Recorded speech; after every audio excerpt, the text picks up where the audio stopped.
ఈరోజు ఈ అరటి చెట్ల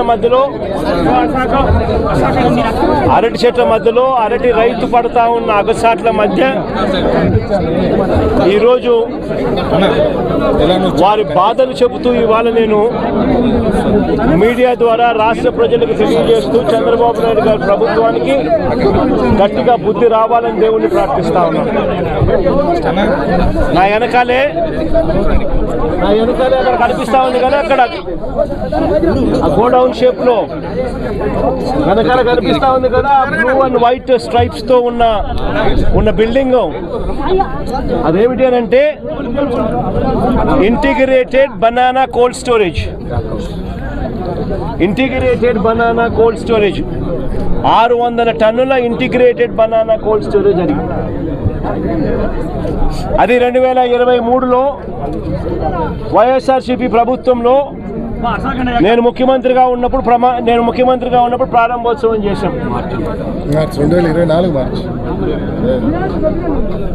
2024 మార్చి మాసంలో అది నేను ప్రారంభోత్సవం చేసిన. ఈ రోజుకి 18 నెలలు అయిపోయింది, కంప్లీట్ అయిపోయింది. అయినా కానీ అది ఇప్పుడు నడపడంలా. ఎందుకు నడపడం లేదు అని అంటే కరెంటు ఖర్చులు ఎక్కువ అవుతాయని చెప్పి నడపకుండా పక్కన పడేసినారు.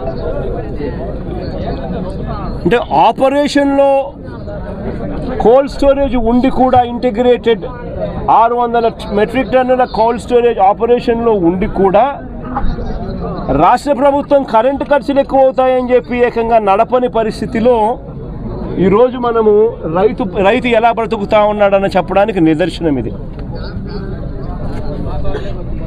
వైఎస్ఆర్సీపీ ప్రభుత్వ హయాంలో వ్యవసాయం ఒక పండుగగా జరిపిన పరిస్థితులు, రైతు ఏ పరిస్థితిలోనూ అగసాట్లు పడకూడదు, కష్టం రాకూడదు అని చెప్పి రైతు కోసం తప్పించిన పరిస్థితులు. అప్పుడు చంద్రబాబు నాయుడు గారు ముఖ్యమంత్రి అయిన తర్వాత రైతుల బ్రతుకులు మొత్తం తిరోగమనంలోకి చేరాయి. దాదాపుగా చంద్రబాబు నాయుడు గారి ప్రభుత్వం మొత్తం చూస్తే ఈ 18 నెలల కాలంలో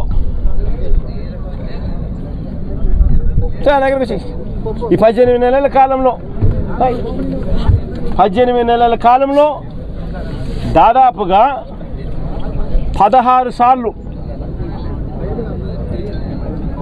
కరువు వల్లనో లేకపోతే వరదల వల్లనో అతివృష్టో అనావృష్టో రైతులు నష్టపోయిన పరిస్థితులు, ఇన్పుట్ సబ్సిడీ ఇవ్వాల్సిన ఆవశ్యకత కలిగిన పరిస్థితులు.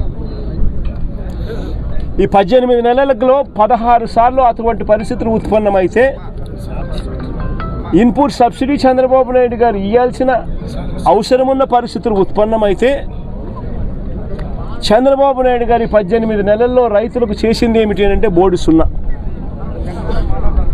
నిన్న జరిగిన తుఫాను కూడా లెక్కేసుకుంటే ఇన్పుట్ సబ్సిడీనే దాదాపుగా 1100 కోట్ల పైచిలకు రైతులకు ఇవ్వాల్సిన input subsidy first of all లెక్కలు తగ్గించి చూపిస్తూ ఉన్నారు. రైతులకు ఇవ్వాల్సి వస్తుందేమో అని చెప్పి కనీసం ఆ తగ్గించిన లెక్కలైనా కూడా కనీసం ఇస్తూ ఉన్నారు అని అంటే అది కూడా ఇవ్వని పరిస్థితి, ఎగరగొట్టిన పరిస్థితి. రైతులకు ఒక హక్కుగా ఇటువంటి విపత్కర పరిస్థితులు ఏదైనా వచ్చినప్పుడు, కరువులు వచ్చినా, వరదలు వచ్చినా, ఇంకొకటి వచ్చినా ఒకవైపున ఇన్పుట్ సబ్సిడీ ఇవ్వాల్సింది ఎగరగొడతా ఉన్నారు. సీజన్ ముగిసేలోగానే ఇవ్వాల్సిన ఇన్పుట్ సబ్సిడీని ఎగరగొడతా ఉన్నారు. రెండోది రైతులకు హక్కుగా ఉచిత పంటల బీమా అన్నది రైతులకు ఒక హక్కుగా వైఎస్ఆర్సీపీ ప్రభుత్వ హయాంలో కల్పించిన హక్కును చంద్రబాబు నాయుడు గారు ముఖ్యమంత్రి అయిన తర్వాత ఆ హక్కును కాలరాశాడు.